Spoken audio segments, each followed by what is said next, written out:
When she comes visit me and she takes the bed, I'm actually so happy because I get to sleep on the floor. What the heck? It's not the first time someone has mentioned that feeling of, oh, I don't know if this guy hates me or tolerates me. Yep. Oh. That one was $100K a month. Like when you think about it, we paid $1 million to rent a place. We don't own it. We leave with absolutely nothing. Welcome everyone to the big, huge 60th episode of We Were Fighting Before This. Now 60 is such a monumental number when you think about it. Mm-hmm. The number Really? After 59. Well, see, no, that's what I was thinking when Chelsea said we got a big 60 episode coming up. And I was surprised that 60 was like a milestone in your head. Because to me, 60 is like on 50, yeah. 10, I mean, 10 for us was incredible because I didn't think we'd get it that far. Okay, and 100, 10? maybe we'll get there. But 60 is like, oh, I guess it's an even number. I mean, it's a big episode, I thought. I mean, every episode's a big episode in my mind. So Every episode is a monumental achievement. Like, thank God we made it here. Yeah. I mean, I celebrate this each episode. 59, I'm celebrating. Are you guys volume on TV? Does it have to be an even number for you guys? No. It's what sounds right. My girlfriend does not let me put it to any odd number unless it's a 5. If it's like a 25, that's okay. 15, 17, no. 19, no. That is so funny. What an interesting I think a lot of people feel that way because it's that little what's like the you want term? it to feel rounded off, maybe? Or like even? Yes. Yeah. It's not ADHD. It's like that hypochondriac OCD? word. OCD, yeah. OCD. OCD, that's the one. Yeah. Like she's like she does not like even numbers. She does not like odd numbers. She wants even numbers. And I kind of get it. Funny. It just feels fractional. Yeah. But I when can you go understand 20, it. I just think 23, it's like, ooh, that's a prime number. There was a new development in me and Yvonne's relationship. We finally played in a for fun event where we're not on the same team. And there was a chance we were going to be on. It was a 50-50 down to the bottom. It was actually close. I was scared. It was scary. Go back. Explain. What is this? How did this happen? Well, our friend Leslie, who's been on this podcast, great friend of the pod, she hosted a 2v2v2v2 event where there's 8 players and you just play games as duos and you just randomize your team, right? You don't pick your team. And both me and Yvonne were just praying to God. It's like, please don't put us on each other's team. And it's not that we don't want to be on each other's team. It's kind of like I see Yvonne all the time. I talk with Yvonne all the time. I just played in 2 tournaments with Yvonne. Okay, it's not like I don't enjoy her presence, but sometimes it's like at a party. You go to a party with a friend. You don't want to spend the whole party talking to the friend you came with that you already talked to. Yeah, exactly. Yeah, and you want to like do things together, but sometimes you also want to like be able to talk to other people as well and mingle with other people, catch up with other people, spend time with other people. And so we were this close to actually being together again. It was down to like a 50-50 chance. Almost. Yeah. And I'm happy to report that I did pretty well in the event. Happy for you. As in, how well did you do? And how did Yvonne do? Well, we got second place. That's pretty good. Me and my duo. It's pretty good. It's pretty good. And Yvonne's duo, her duo was in first place after the first game. They won the first game. No, we were second. In Valorant? Oh, they did pretty good the second game. Yeah, you should have heard. I think Toast and Abe are the duo I didn't know I needed. Like, it was so funny when they were just arguing and bickering at each other the whole time. And someone in my chat was like, I was laughing. And they were like, this is how we feel when we watch you and Toast. And I was like, holy shit, out of body experience. I get it now. This is actually fucking hilarious to watch you guys going at it. Yeah, after the first, like, we screamed at each other, but we had this issue where his PC was dying, so it was a 5 second delay between our communication. So we're talking. I'm like, something feels off here. I'm saying one thing, and Abe, bless his heart, he has authoritative issue. You guys, there's a phenomenon, and I saw it on Twitter the other day. When you're about to do something and someone's like, you're about to take out the trash, and someone asks you, hey, can you take out the trash? Before you did it, as you were going to do it, you actually don't want to do it once you hear that. It's like, because the psychological idea is that someone took autonomy away from you. That's no longer something in your control, and you don't want to do it. And I've seen this phenomenon, like when me and Lily are joking around. She's like, "Oh, I want to do this," and I say, "Okay, go do that." And she'll say, "Well, I don't want to do it anymore." And I felt that way before, but my feeling was like, "Well, I was gonna do it, but now that you told me to do it, and I do it, you're gonna think I only did it because you told me to do it, even though I was gonna do it." Mm-hmm. So Abe has that like times 100. So every time I say something, he'll just do the opposite. It is just so funny because you're just like, Abe, don't peek. You're not good enough to win that or something. And then what does he do? What does he do? Just so funny. I'm dead. Yeah. But after the first game, like game 2, games where it required a lot of coordination, I was really nice isn't the word, but a good team player and communicated well. Mm-hmm. That's good. Yvonne, how did you feel like you played with who was your duo? Peter. I mean, me and Peter actually weren't too bad. I just haven't played a lot of the games that we played. And the one that I did play once before was, oh my god, it was so hard. It felt like it was a sweat lobby with Toast, right? And, well, me and Leslie were like fighting for bot. Yeah, but it was fun. I just think it's always nice, like, duoing with friends in that way, and you build chemistry or like find chemistries that you never knew you had. Like the last time I did 2v Tuesday, I was with Tina, and that was where we coined the term Tawny, where she would just always be like, "We're Tawny, like we're blah blah blah," and like all this, and then I was just like, "Yeah, we are." Like it was just a fun dynamic. You develop fun dynamics with people, and so this one I felt like I really liked Toast and Abe's dynamic together.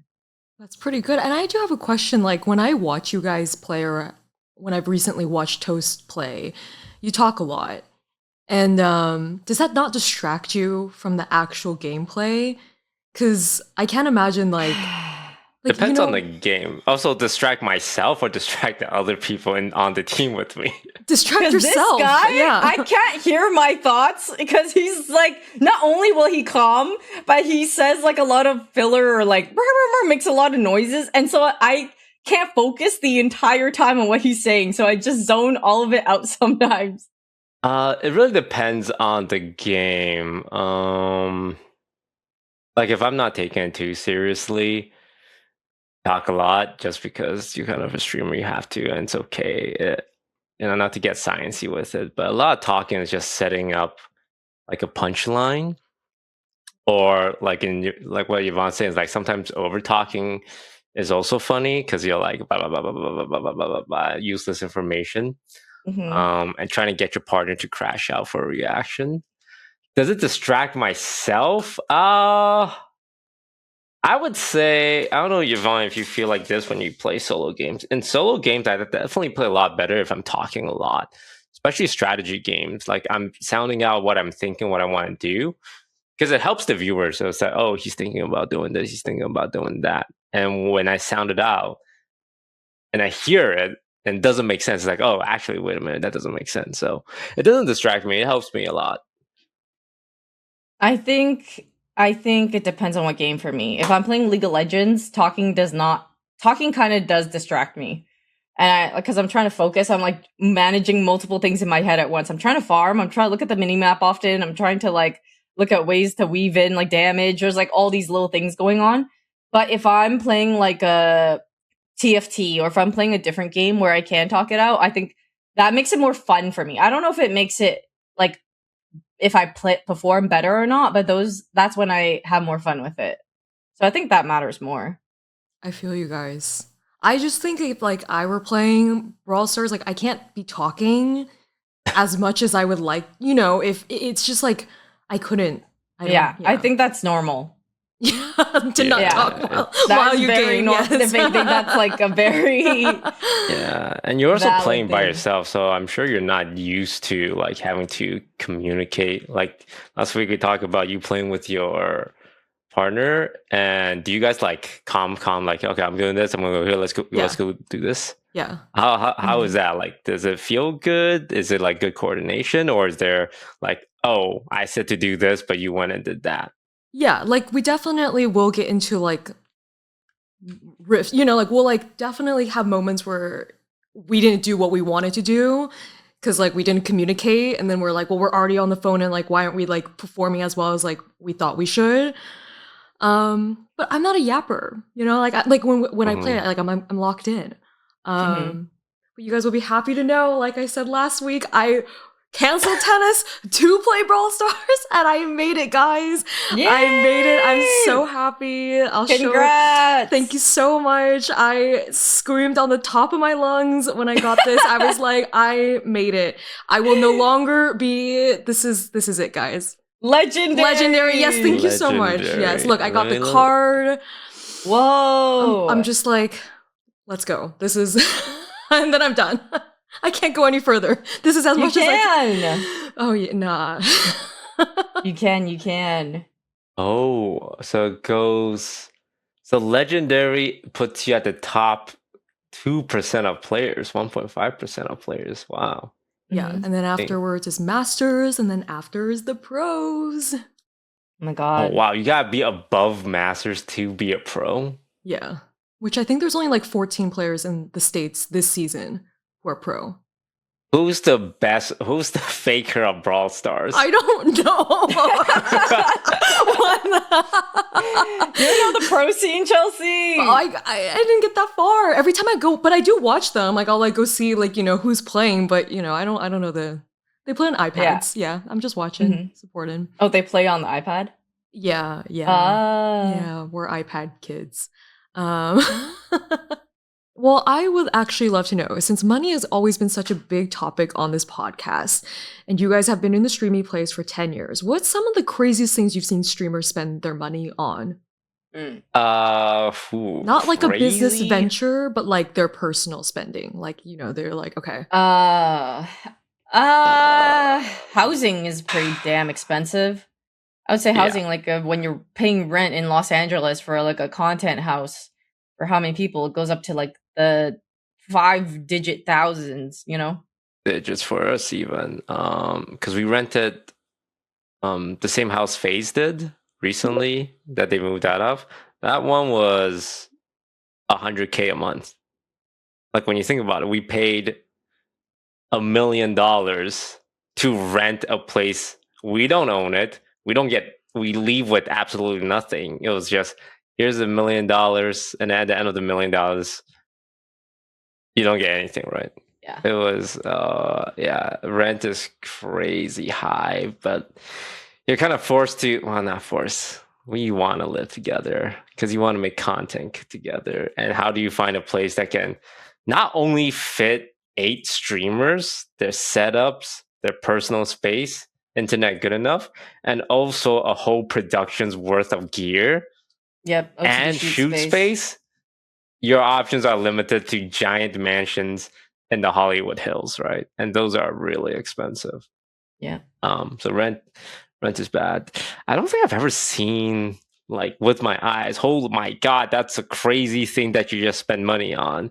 Because I don't think we hang out with like insanely financially irresponsible people, even the bougiest. Like, we've lived with like Pokey, we lived with Ray, and there's like more wealthy, and they've always been super responsible. The only time I've seen people splurge is like when Pokey gets like little gifts for a girl's dinner, and it's like a nice little like Swarovski ring or something, or like this handbag from this like good brand. But it's a nice gesture, and it's not often. I've heard stories. A super famous YouTuber, obviously insanely rich, I think, just put on like a sport event happening and said, "Hey, check this out," and bet $500,000 on the outcome. Oh my god! Right then and there, at the party, and I'm pretty sure he lost, and he was like, "Yeah, whatever." I've heard of people getting the helicopter ride in Vegas to go to EDC when they like helicopter you from the strip into the stadium, into the field. But that's like not crazy. It's just like crazy and efficient because you're paying $8,000 to fly in on a helicopter when you can pay $80 for an Uber. I think the most lavish thing I've heard would be like, say, the hot pot dinner in Vegas, or like housing, or sometimes like, because even I would say we had this like little phase where we did buy some like luxury handbags or like things like that here and there. That also didn't last like too long, I think. But those are not. Those are things you use, and you like. I think the typical person also who works like their job that they save up money for would also buy some of those. Like that's a more, in my opinion, not normal purchase, but like a normal luxury purchase that people want to like have sometimes.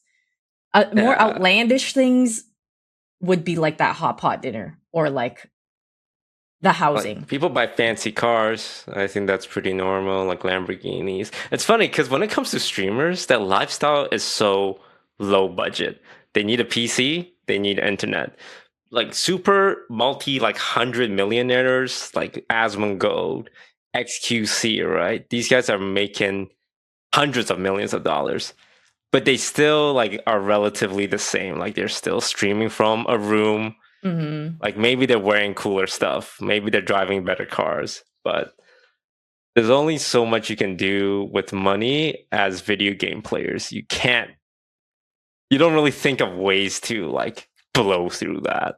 I think I spend more on like buying stuff for content. Like right now I'd be buying like Pokemon cards and stuff, or cards in general. That's where a lot of my money, like I do spend a lot of money in that regard.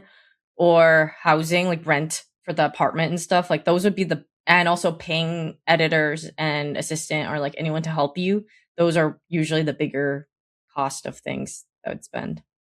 Sometimes I come in here and I say to Scarra, because I'm like shocked there's one chair. Like after like 8 months, there's just one chair and the whole apartment, and like no TV, and like a Costco style like table with this ripped out cards. And just a bunch of cards on the 2 tables. Yes, and I'm like, hey, Scarra, you need anything? Like another chair? I don't know. Oh, yeah. We are low maintenance creatures. Like you hear about stories like this sports person blew through his life savings because he threw parties and went to strip clubs. This actor lost all his money doing this and that, living in mansions. For streamers, it's literally Uber Eats. Uber Eats is probably the most inefficient thing we do, because we Uber Eats breakfast, lunch, and dinner. But other than that, it's like, well, that's why some people are like things. O-face at like, oh, you spend like how much at a card show, and I'm like, well, we don't spend that much of our money like elsewhere. We're like, that's 90% of our expenses. Yeah, so it's like I think, and on top of that, people have that hobby on their own without even being a streamer, so they already pay that amount or more because it's a very expensive hobby, and many people are in this hobby. So yeah. I mean, when you guys were at the old house, I think like I was there moving the studio with you guys at one point, and you're the other house. Yeah, the other house, the one before this, and I was like, don't you want like a bed? And you're like, no, the mattress is fine. And I was like, are you sure? Like you need anything else? Like anything else? A frame? Some sheets? I gotta figure out my bed situation. Unfortunately, like I hate the bed I sleep on. My favorite place to sleep is on the floor. And what's better is on the floor in the closet. Why? Wait, like no mattress, or you put like you put anything like on the ground? Like a little pad. like either a small Futon? foldable pad thing. I can show you guys. Oh my god. But why on the floor and why in the closet? Oh my. This thing. Oh. It's one of those folding like, Memory foam? three-piece. Yeah. I do like the memory foam things. It feels good to be on the floor. My girlfriend comes and visit me, and I have a single bed because normally I just sleep here by myself. When she comes visit me and she takes the bed, I'm actually so happy because I get to sleep on the floor. What the heck? Wait, sorry, Toast. So my default. Go back. Sorry. You have this futon that you enjoy, like you do enjoy sleeping on the floor, but you like it in the closet? Yeah. Well, the closet, you can get like full pitch dark, right? Because I have like curtains, but they're not blackout curtains. So in the morning, the light comes through. But in the closet, you're encased and it's pitch dark. Have you seen those? If I could sleep in a coffin, I probably would. Like those vampire plush coffins. That sounds lit. Good thing you're gonna be there, like, at some point in life. But like, that might be, honestly, that doesn't sound too bad. And people for say you, sleeping then. on the floor is good for your back or something. I think they do say Right? that. It's like better for, yeah. Or maybe I just never had a good mattress because whenever we move in LA, it's like, I don't get good mattresses because I think to myself, I'm leaving in a year. I don't want to spend $8,000 on a fancy mattress. So I order a $200 mattress off Amazon. And when it comes time to move 1 year later, it's like, well, I don't really want this. And I moved to a new spot. It's like, oh, I need a mattress. Well, guess who's there for me? Amazon. So maybe it's just because I never slept on a good mattress before. I like sleeping on the floor. Remember when we had the really small apartment in downtown and my room was really small? I got like a little futon and that was my bed. And that was kind of awesome. Like it kind of felt it was just like I was so close to the ground. I don't know. It was nice. Like wake up and I'd already be at the ground. Well, I hope, hey, if that makes you happy, this is good. Like this is good to know. But maybe your kids one day they'll be like, why is he sleeping on the ground in the closet? Is he okay? It's funny. A lot of people like will make comments like judgment on the internet when they see like clips of me doing that, and they'll type something like millionaire by the way, like grown ass man by the way. But when I like maybe flex or like tell a story like the 30K hot pot dinner, they're like, wow, this guy is so out of touch, like living like this where it's not a big deal. It's like, well, boy, which one is it, huh? Yeah, which one is it? Do you have a problem with me not spending or spending? To be fair, I really should like get like a decent bed. I think to myself, I'm 35 years old this year, and I'm currently living in my parents' house in a tiny ass room, sleeping on the floor. Like something doesn't make sense. I've been working for 10 years. I've made so much money. Then this is where I'm staying. But then it's like, because I want to be close to family and all that stuff. Yeah, I mean, like, hey, live how you live. It's just, if anything, I understand how people can have sentiment, but it's also at the same time, there's like a balance of people who pocket watch too much. And it's like, but you pick up that term, aunt? Aunt? Pocket watch? Yeah. Who taught you that word? I don't know. I don't remember where I got it from. Hang out with the kids again? What do you mean hang out with the kids again? I've always been in the thing of it all. What? What's the thing of it all? Like in the sauce sometimes of it all. Sometimes I am and sometimes I'm not. What can I say? What does it mean? Sometimes Yvonne will say things and she just hopes you don't push her too hard on it. Just accept what you said. Like people who are watching your spending. Like they're like, why are you spending so much? Or like blah blah blah. Like they're kind of backseating a little bit. You're spending obviously I can definitely understand because sometimes it's like a lot and then people aren't in that financial, situation themselves, so they have a hard time seeing it. Totally understandable, but it's just like, yeah, it can be a lot sometimes.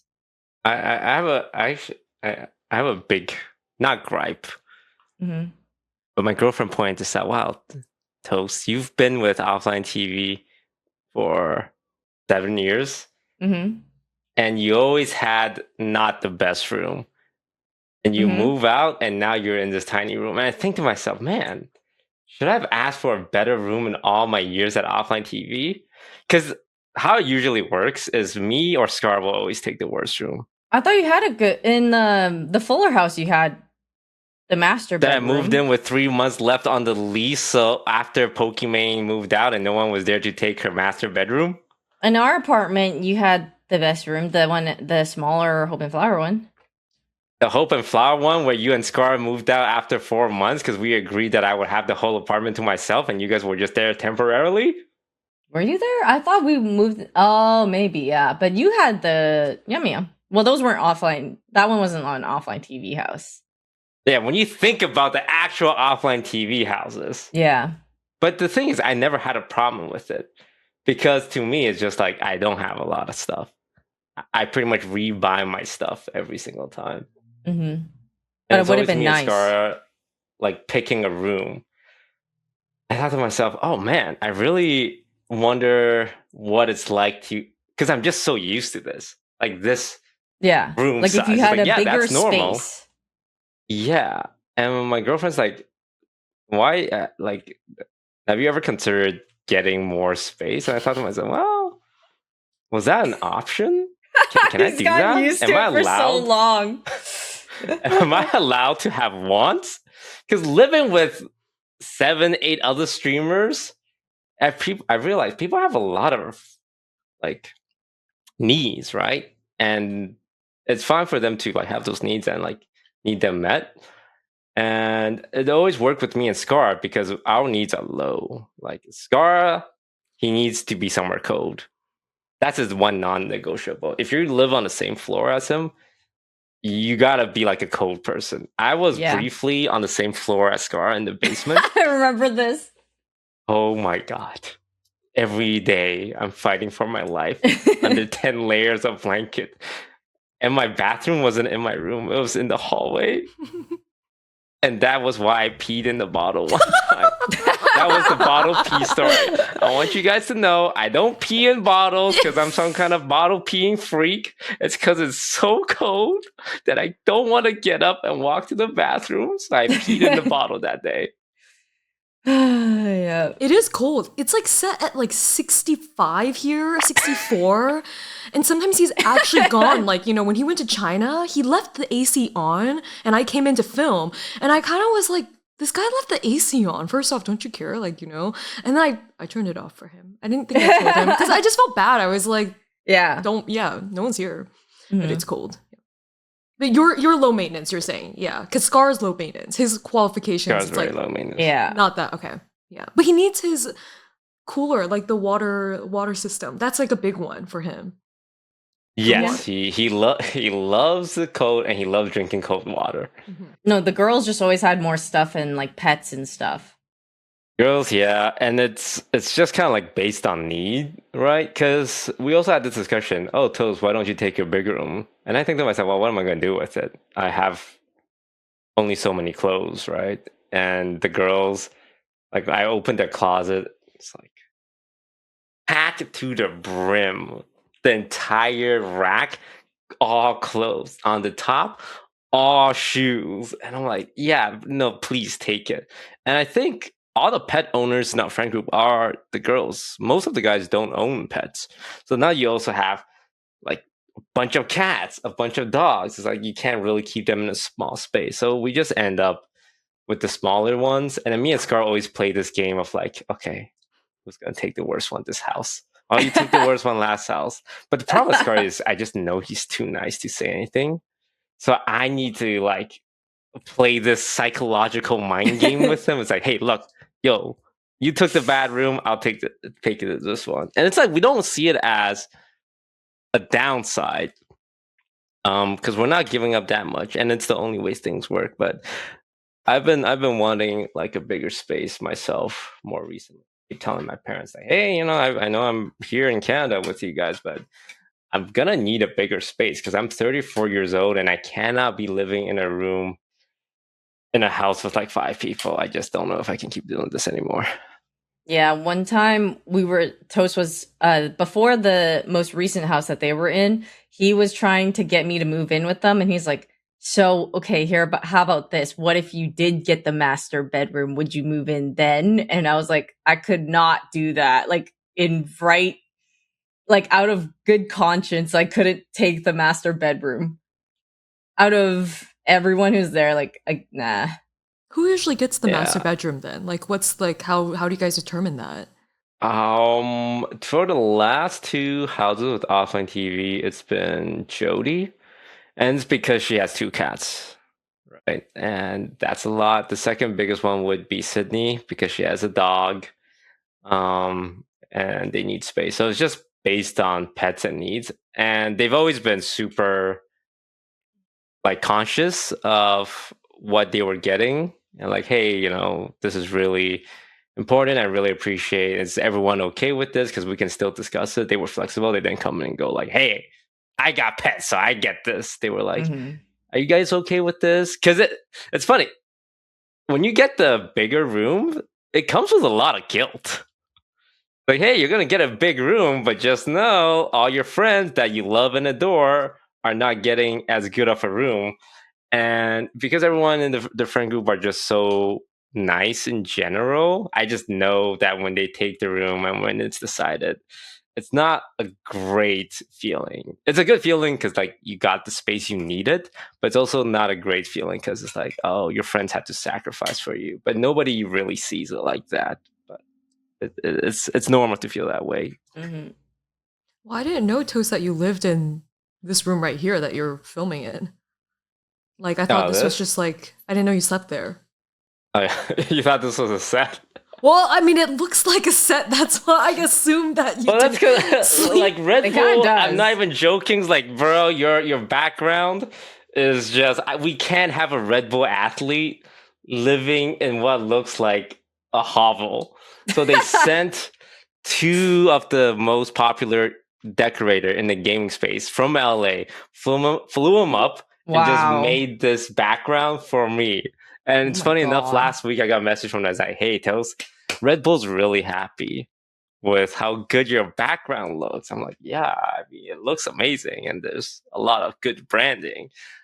So they're really happy. But if they didn't offer, that background would just be a white wall and maybe some Riftbound cards. Like there would be no table, no lights. Everything you see here was created by those decorators. Well, I mean, I remember when you guys first came and I was asking Yvonne. Well, I first asked Yvonne, I was like, bring whatever you have, like for decorations for the pod, for like the first house, because there was the shelving. And then I asked Toast, and our interactions back then, Toast, I don't even know, like, it was, I mean, yeah. It was, yeah. No, explain, please explain. Well, you can tell me also how you felt, but I was just like, awkwardly in there, and I would be like, Toast, do you have a tripod? Toast, do you have like a battery? Toast, do you have, you know, and I could tell like maybe you didn't want to be bothered. So I just felt like I was like, maybe I shouldn't talk to him that often, you know? But yeah. Yeah, he's a mean guy, dude. Well, I didn't know if you liked, I first was like, I don't really care, like, I care that you like me as like a person, like as a, you know, employee, but like, otherwise I was like, hey, I'm just here to do my job, like, let's get it done. But I did feel bad because, like, I would ask Yvonne, I'd be like, oh, could you bring this XYZ? No problem, sounds good. And then when I asked Toast, I'd be like, hey, you want to bring some decorations in? And then you would, like, hand me, like, just one little figurine. I'd be like, well, we need more than that. And you'd be like, I don't have a lot of stuff. Yeah, and then you wouldn't say anything. And then you would run to your room and then grab something back for me. And I'd be like, okay, yeah, that's fine, that's good. Yeah, yep. We're good. I don't really own possessions. Also, it's because I wake up really late in general, and sometimes you come in like an hour ahead of time to like make sure everything's good. So I'm like just woken up. I had to put on a shirt, so I'm like, but you know, I like to think it's not the first time someone has mentioned that. Feeling of, oh, I don't know if this guy hates me or tolerates me. Yep. Oh. So he's like, yeah, maybe hate. Just kidding. Nothing going on up here, guys. This. I actually really like. I actually care a lot about what people think of me, and I hope people have a good impression. I like. My default is not to dislike people. It was chill. I was like, you know what? You reminded me of my brother a little bit. I think it was just like my brother doesn't talk so much. And so like I'm just used to like also like, you know, just like filling in that space. So I was like, okay, cool. I no other thought. I think I'm getting back into League. I played like 3 games of solo queue last night. And I think if I weren't by myself, I would have played more, but then I got a little bored playing by myself or felt a little pathetic or sad. Sorry, not to say anyone that plays solo queue is pathetic or sad, but that's how I think felt. Everyone who plays League will agree with you. Really?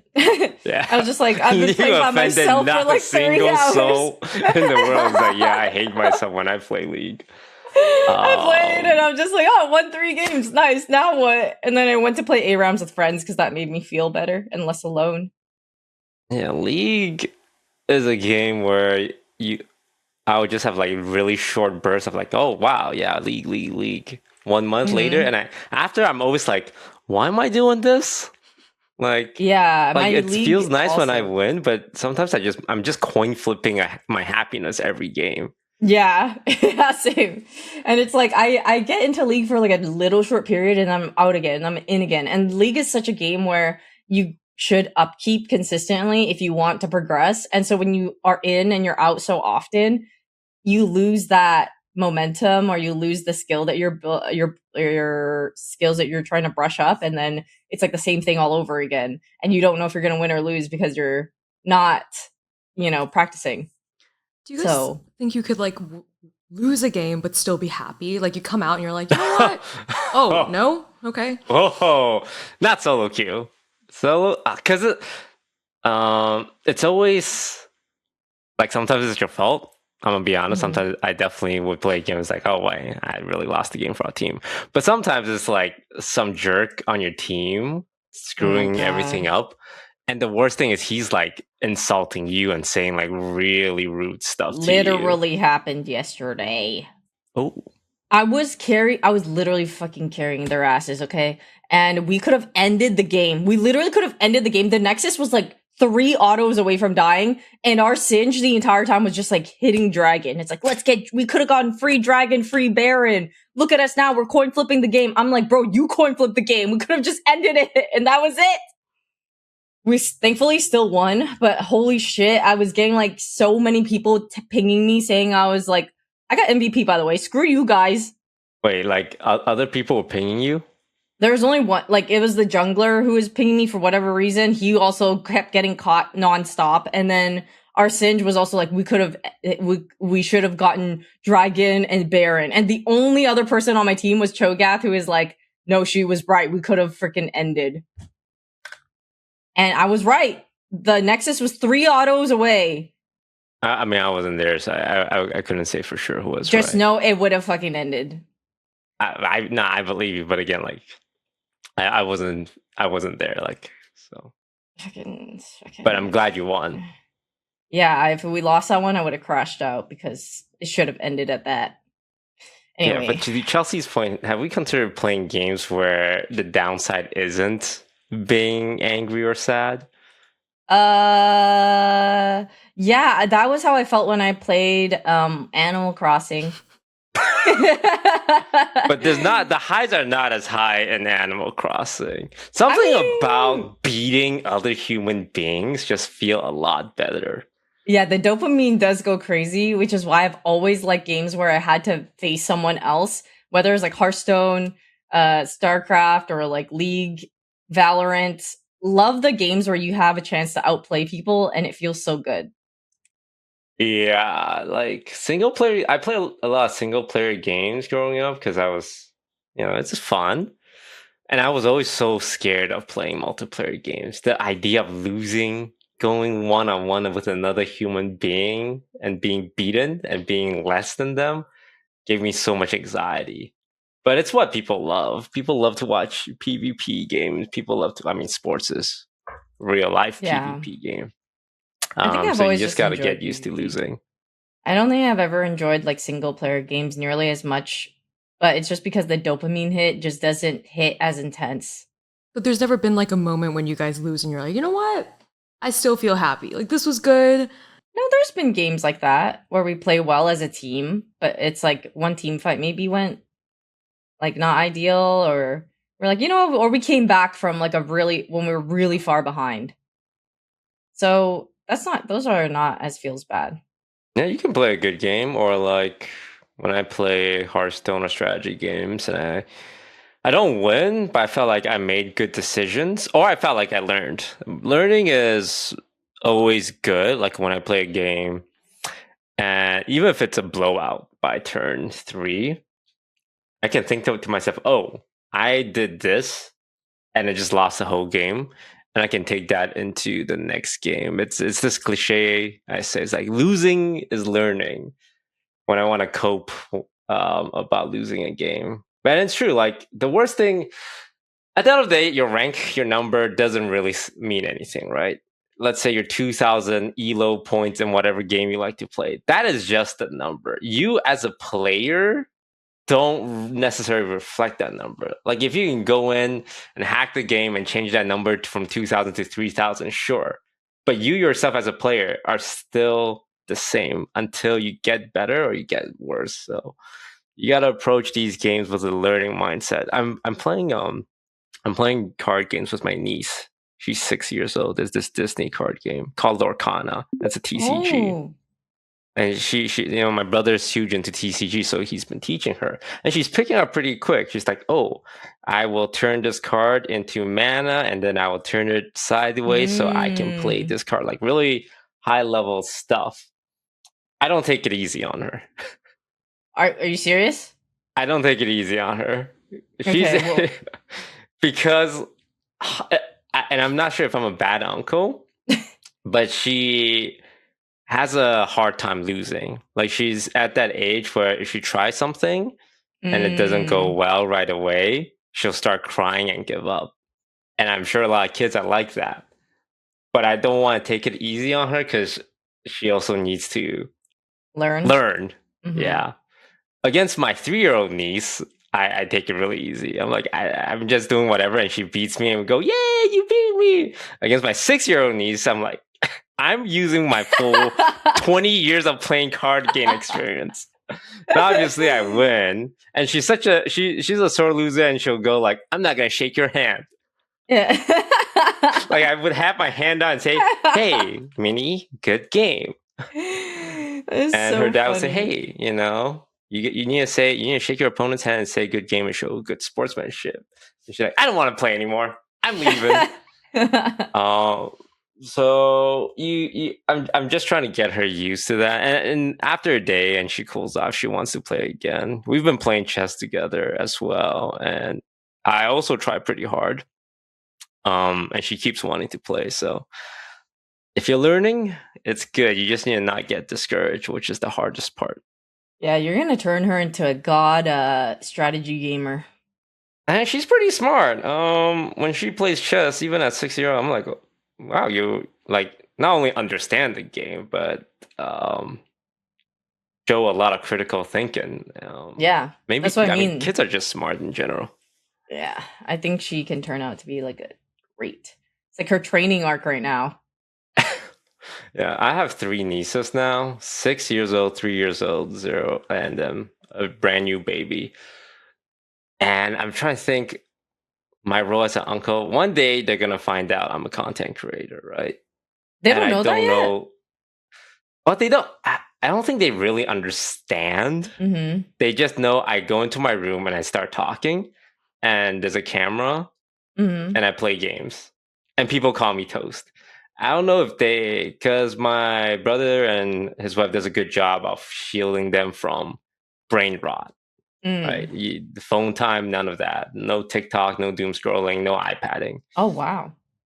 So I don't think she understands content creators, influencers. Yeah.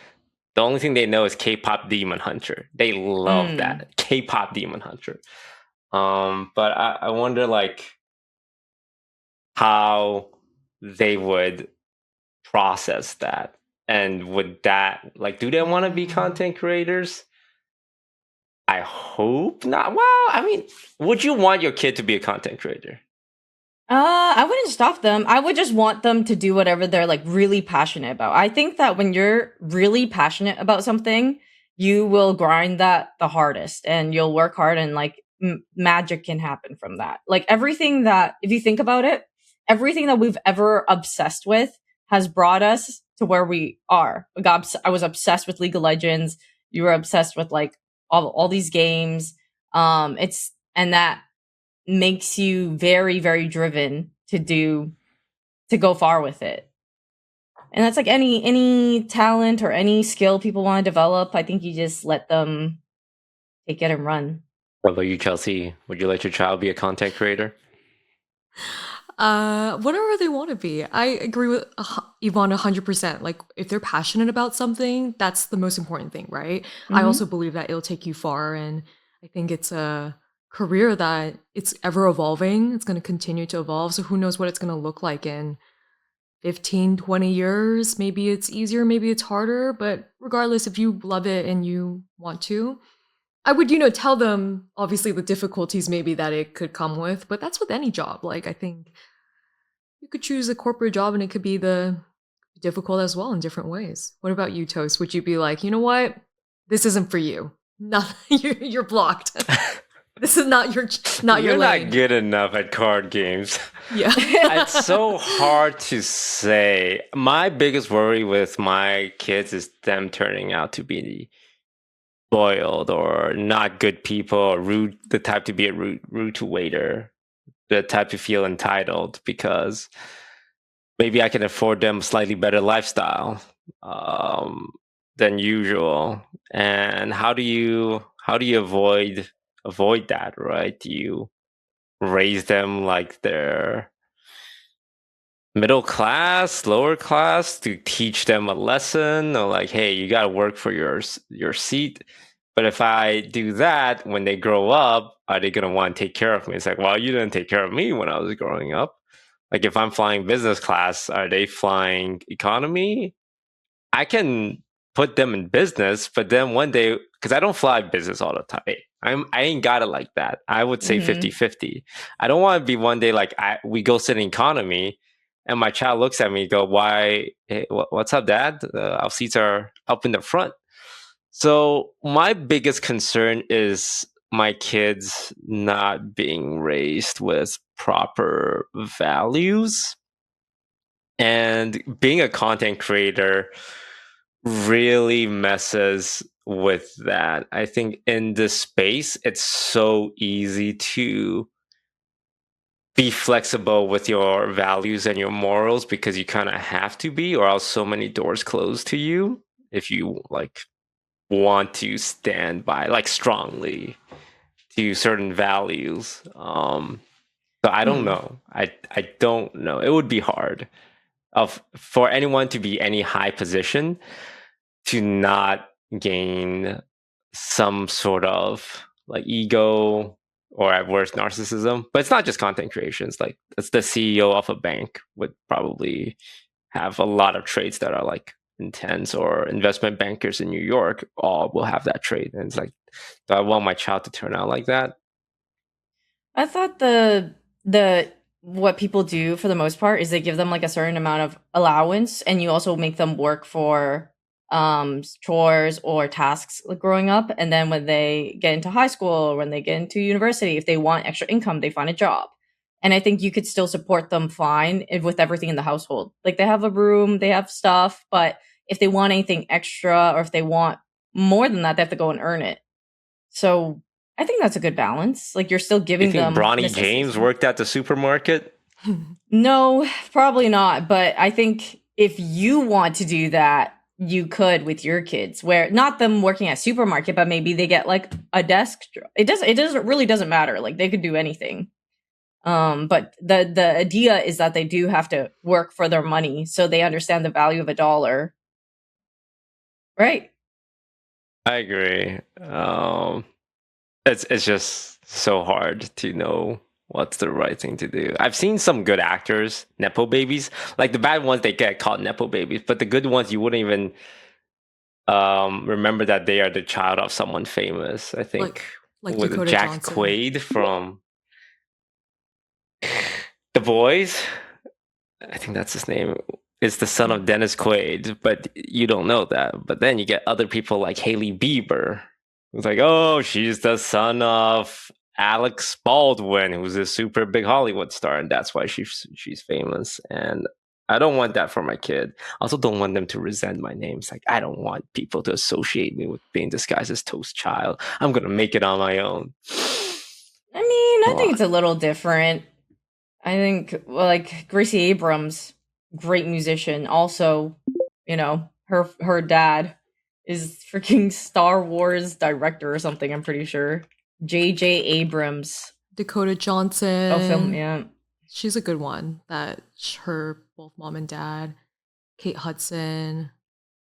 There's quite a few. But yeah, I agree with you guys. I mean, I can always, whenever I imagine the child in the future, I'm always like, well, it's a tough world. Like, whatever you want to do, like, well, let's see, you know, where the world evolves. But I think values for sure. That's the biggest one. Like, they have to have good values, regardless. Like, if you're coming from money, not coming from money, you got to know how to treat people and treat yourself, and that's important.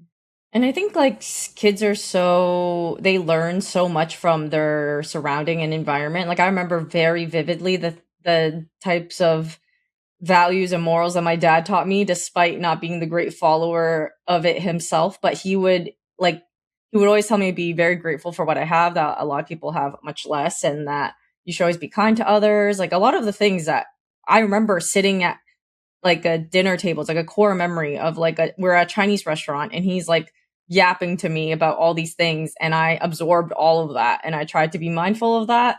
I think just reiterating a lot of those things as they grow up helps a lot, and being an example of it. I want to raise my child in the woods, like in the countryside. I feel like that would be the place, away from the hustle and the bustle, and no TikTok. No. Oh, but I'm not sure if you guys like been around like siblings, children, but TV and iPads are like, it's like raising a child with cheat codes on. You just give them an iPad and they're distracted. Stop talking. They'll just leave you alone for an hour. And I'm gonna be honest, I've done it before. Like when I have to babysit and my mom's busy and my brother's busy and I have two screaming children at me. It's like, uncle, let's play. Uncle, let's do this. And we play for an hour and they're like, let's keep playing. I turn on the TV, I go Netflix, I put on Lion King, The Lion Guard, 2 episodes, and they just leave me alone for 2 hours. And it's so good and how effective it is, but it's so bad for them. And yeah, at restaurants, I've seen parents like, here's an iPad, and the kids just like, beep, beep, beep, beep, beep, beep, playing a YouTube video at full volume, Baby Shark blasting, but they're quiet. And I worry that I'm gonna succumb to this temptation. Just make them do something in between. It's like they can play a game, but it's like a math game or it's something productive. I think that's smart. My niece gets access to the chess app, and that's it. Like I actually wouldn't mind if they were like an iPad kid and all they want to do is play like kind of brain games like that. And are you good at chess, Toast, now that you've played quite a bit with your nieces? No, I'm actually not. It's so funny. A lot of people assume I would be good at chess because of my branding, but I'm actually really bad at it. And something about chess, I think it's just because it's too boring. Everything's too logical and smart. Like I play video games, right? Well, here's some magic. Here, okay, you're playing chess, but you roll a dice and something crazy happens. So when I play chess, I'm like losing interest in it. And I think that's why a lot of people play video games and online strategy games, because chess is always there. Chess is like the premium. No luck, no nothing, just 1v1 brain power. But the average person wants like a little dopamine. Like they want to see, ooh, pretty lights, ooh, crazy, epic, random chance happening. but I'm not good at Yeah. chess. I actually play chess every day. I play chess like Whoa. every night because Ooh. me and my partner, we just like we run out of games to play, but we love chess, so we play every day and just try to get better on the chess app. So I was just wondering, I was Do like, you have a rating? I do have a rating. I have to check what it is. I think it's like 1,000 something. I don't know. I have to check. But I see like the masters people on there on the chess.com app, and I see there's quite a few streamers who are like a bot on there. Like they register their name, like they partner with them. I think like Markiplier was one of them. So you can play against them. I think Pokey is one of them. So you can just like choose to play with Markiplier. Oh, that's fun. And then try to beat the bot. But yeah. Kids, you know what's actually funny? My nieces and nephews, they are in London in boarding school, but they came from China. So when they went out there, they had a complete Chinese accent, you know, like their English was Chinese, like Chinese accent. And then when I saw them when they first moved, I was like in my head thinking, wow, are they gonna have trouble adapting? And, you know, hopefully no one at school, you know, gives them a hard time. Because it is hard. They're like 6 and 8. And then 6 months later, when I went to see them, they are posh. Their Chinese accent is gone. Everything is totally like British. Like they're like doing it's crazy. So kids do learn fast. Their adaptive skills and their learning skills. It's amazing to watch. Because I think if I started now, I still have a Chinese accent. It would not be British. Yeah, age is really important. I learned English and Chinese in Malaysia, but I immigrated at 13. And by then, your accent is kind of solidified. So I really struggled speaking English in Canada and trying to learn slangs and stuff. I always remember the hardest word I had was 3. Because in Chinese, you don't pronounce the th. You just go TH. 350. And like unironic, that's how I said it. And I could never understand why people couldn't understand me. It's like, you guys can't count to 3? It's because I was going 1, 2, 3. So I had to really work to start pronouncing the H in that. But it was hard. Yo, Canadian kids are mean. Don't let the reputation fool you. Kingston, Ontario was 99% white people. And the kids called me Jackie Chan. And I was like, oh yeah, I guess that makes sense. Jackie Chan is Chinese. And I'm Chinese. So yeah, I guess Jackie Chan is fine. Oh god. It's crazy. Like people talk about bullying all the time, and I never felt like, I think other than one time did I ever really feel like I got bullied. I felt like I had a very plain, normal, like no one was ever mean to me type of upbringing. But maybe I also squashed it in my mind because there was a girl who was in my Chinese class who was really mean to me at times. Like she was kind of nice and mean at the same time. She'd have moments of being nice, and then she had times where she made fun of my hair. That's not nice. Yeah. Is this a Chinese girl or a white girl? Chinese. We were in Chinese school. I had all of my Saturdays were occupied by Chinese school, and it made me sad because Digimon would air on Saturdays, and I want to watch that, but I would be at freaking Chinese school, so I had to like set my, this gonna show my age, my VHS player to record the episode while I was gone so that I could come back and watch it. Let's get you to bed, aunt. Okay. But did you actually do that? Like, I know that was a thing, but that's a whole process to set up, like, record on a VHS and tape over an existing VHS. I don't know. It didn't feel that complicated back then. I learned it really fast, and I just did it as a kid. And I did it often because my parents would only let me watch 2 episodes of TV a day. So a total of 1 hour per day, I would get television, and the rest I would read. I would do random things around the house. And then when we got a computer, that was when I was allowed to go on the computer. For some reason, instead of watching the TV, I was allowed to go on like Neopets or I don't know, random shit. So I don't know the logic and reasoning for that. the boomers back then, like computers were so new. It's like, oh, you can start a career in this. If you become an expert in the computer, you can get like a computer job. I mean, to be fair, it worked out. All those times spent on the computer probably made you way more knowledgeable on the scene than anyone else. I guess so. It was more so my crippling addiction to League of Legends. Wait, did you guys both go to Chinese school then? Toast, you also did Chinese school or no? Yeah, in Malaysia, I just went to like a full-on Chinese school as my like school.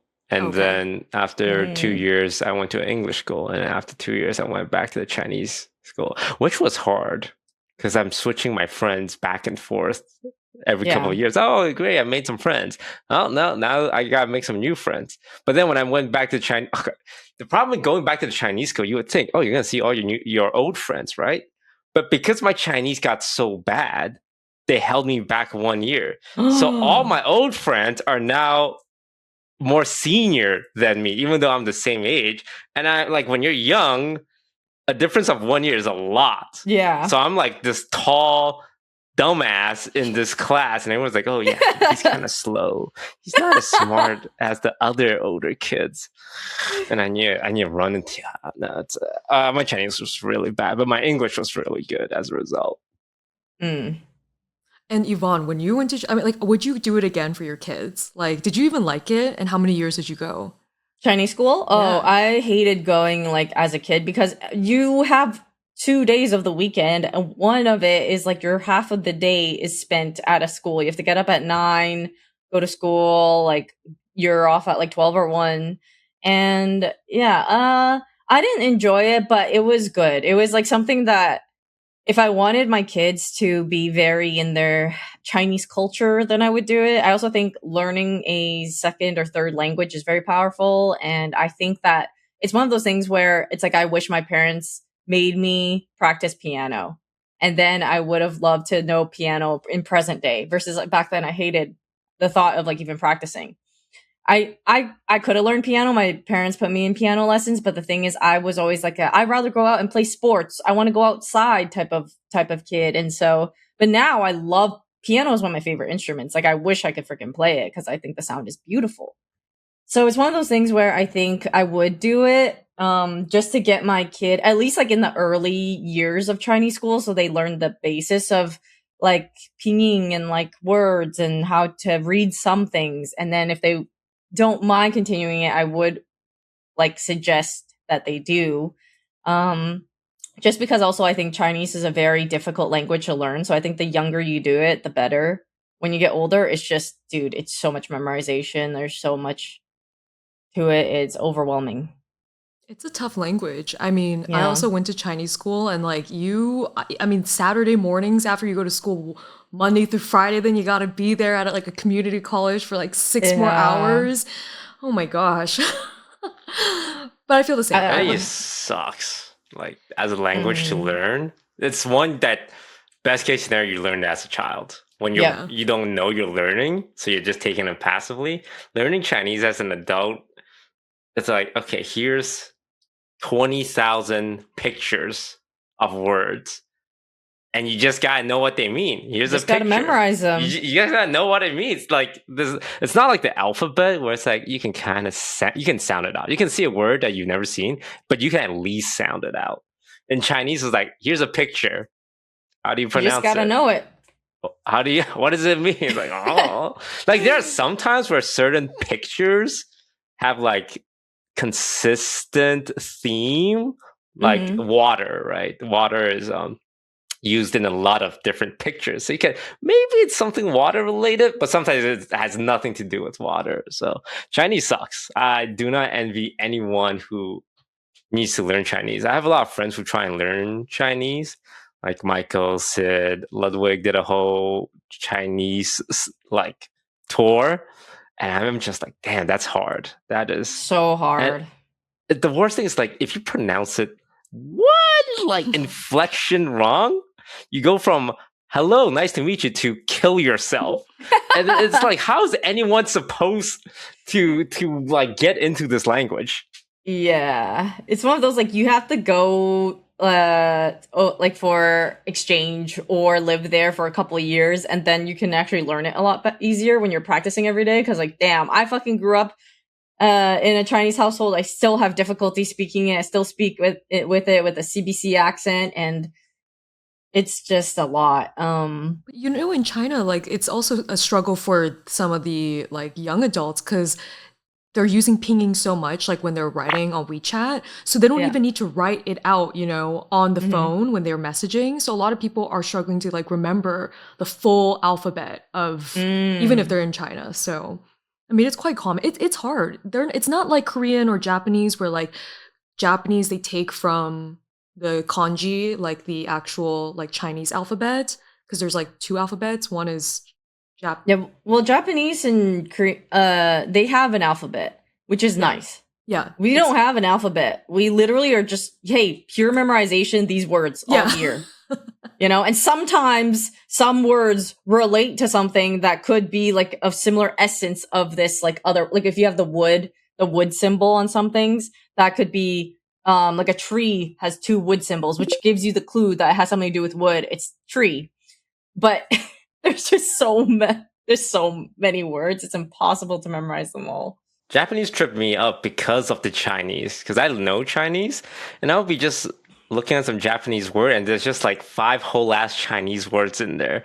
I'm like, why is there a Chinese word? And I know it's because they kind of take from like the same source, like thousand years ago. Like Japanese is also slightly confusing because there's the kata and the kanji and the kata kanji.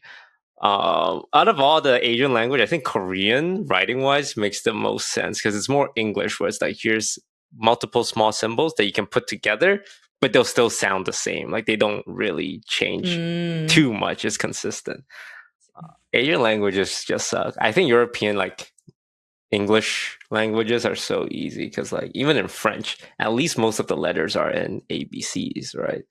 And Asia, it's like simple, simple, simple, simple, simple. Do you guys think like kids have it easier now because like Asian culture is so much more celebrated than like when we were growing up? I mean, like I have this whole theory about like food, how it's really evolved. Like Din Tai Fung, when it first opened in Bellevue, Seattle, it was the first Din Tai Fung to open in the States. And it really changed, in my opinion, from what, you know, I've seen. It's shaped really this like whole massive 2 decades of food coming in and being more accepted and culture being more loved. Obviously, like K-pop, all that stuff is being, but like when I pinpoint, I'm like, it was like 2012 when Din Tai Fung came to Bellevue, Seattle. And that was when it was like a surge of like, okay, we gotta try the soup dumplings, and then it really evolved. But do you guys think like kids have it easier? I mean, Toast, you have nieces, like you have nieces now, like do you think it's celebrated more? I think it definitely improves year over year slightly, and it also comes with its own set of challenges. But Asian culture gets more and more visible as time goes on. Like K-pop, like people use K-pop Demon Hunter as an example, right? Even though for us, K-pop's been around for 20 years, like even longer than that. But there was Big Bang like 15 years ago, like, oh, Super Junior. And we thought then, it's like, this is it. People are going to know what K-pop is. But then it didn't really. It was just in the Asian community. But now K-pop Demon Hunter came out. And a lot of people are saying like, oh, this is what's going to make K-pop like accepted. And it is doing so much work when they do like McDonald's collab. But it's funny that I was like, oh, wait, this kids show on Netflix, that's the thing that's going to set it over, not BTS, not Blackpink. I think they have it more. It's way more easier to find people who are interested in the same things now for kids into Asian culture, and to find people who are not Asian, like white people, black people, who are also into that kind of stuff. Because I think that stuff is cool, like video game, League of Legends, K-pop. I think it's cool, and anime I think has made great stride because now a lot of people watch anime, and it's like because the animation is just insane, so it's cool to watch anime. But I remember anime specifically 15 years ago, it's not something you would broadcast that you watch in high school, in my town at least. you'll kind of get side-eyed. It wasn't that bad, but now anime is just so normal that no one blinks an eye if you say you watch anime. I feel you. I mean, honestly, I feel like you guys are like the trailblazers also of like the 2018 to like now to like make it more mainstream. Yes. Yes. Okay, great. Okay. You know what? This is like almost like an API like podcast. So you know what? I'm gonna so good. We shed light. We're very happy about it. We'll change the beat a little bit because again, 60th episode. Yeah. I was gonna. Yeah. You mentioned the API stuff. I remember there was this funny interaction. We were watching Mulan, the Disney live action remake, at offline TV. And a lot of people were like, oh my God, live action Asian Mulan representation. I remember watching that with Scarra, Yvonne, Lily, Broden. Because I was like, let's put on Mulan. Yeah. And by the end of it, I had to apologize. I got on my knee and did a bow, a Chinese bow. I'm so sorry. Not just for putting on that movie, but for my ancestors. Oh. It wasn't a great movie. I'm not saying the actors were bad or the representation was bad. I just don't think it was a good movie. Yeah, I don't know. There's something about it that felt off. It was off. I didn't love it. I was confused. Yeah. It's the same with Avatar. Did you guys see the Avatar Last Airbender, the live remake on Netflix? It's on Netflix. It's a little off. I think because the source material is just so good that trying to come close to it is always going to be impossible. I think they did a really good job on representation. I think that was one of their priorities. Like, we got to get an authentic, like, this background, that background, like this theme. But I think some, you know, there are flaws. As a big Avatar fan, there are big flaws. But there are a few really amazing actors on it as well. Yeah, I think season 2, like, summed it up a little bit. It's like Netflix, sometimes I feel maybe they're using a bit of like shortcuts, and like I think the actual series is so good, and then like the dialogue on this one just didn't make sense some of the time. It's like, why is Aang always mad? He's really happy in like the other series, but we digress. All right, wrapping up. Okay. Hey, Yvonne, can you do the outro? Yeah, I was going to because you did the intro. Oh, wait, you're doing that thing! You're taking my autonomy away from me! Does it make it you want to do it less because I said that? No, it actually didn't. I don't know. What does that say about me? Or does that say anything about me? No, I think it's sure. Well, it's a positive thing. It's like you don't care whether or not someone tells you to do it. You're gonna do what you want to do. Yeah.